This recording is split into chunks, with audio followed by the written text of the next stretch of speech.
आगाज से बात करेंगे। 2 साल की वजारत उस्मा कबूल नहीं, काबीना में भी जगह नहीं चाहिए। बिलावल भुट्टो जरदारी ने पावर शेयरिंग फार्मूला मुस्तरद कर दिया। ठट्टा में जलसे से खिताब में बोले कि उन्हें कहा गया था कि पहले 3 साल हमें देते हैं। उन्होंने कहा कि अगले 2 साल आप हुकूमत बना लेना, लेकिन मैंने इनकार कर दिया। बिलावल भुट्टो बोले कि मुझे खुद सदरुद्दीन शाह ने कहा था कि 10 नशिस्तें दे दें, मैं उन्हें 10 सीटें कहां से दे दूं। बोले 16 माह की हुकूमत में जो वादे हमसे किए गए वो पूरे नहीं किए गए। मौलाना फजलुर रहमान और पीर पगारा को चैलेंज है कि मेरे खिलाफ इलेक्शन लड़कर देख लें।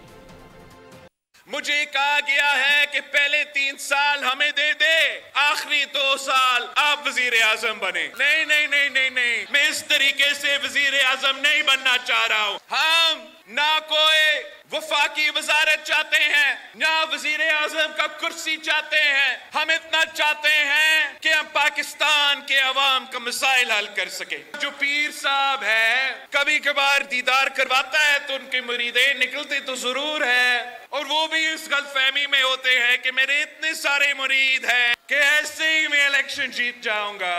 को कहा गया कि पीपी से इत्तेहाद करो। पीर साहब का अपना भाई सदरुद्दीन शाह साहब ने 10 सीटें का मुतालबा कर रहा था। अब मेरे जियाले जीत चुके हैं, मैं कहां से ढूंढ के ये सीट इनको दिलवा दूं। जो हमसे वादे किए गए थे तरक्याती मंसूबे के बारे में वो पूरा ना हो सके, चाहे वो पीर साहब हो या मौलाना साहब हो, कि एक सीट तो मैं छोड़ रहा हूं ना, तो आए फिर वो छोड़ा हुआ सीट पे मुकाबला करते हैं, देखते हैं कि आपका औकात क्या है। सब्सक्राइब करें और बेल दबाएं ताकि कोई खबर रह न जाए।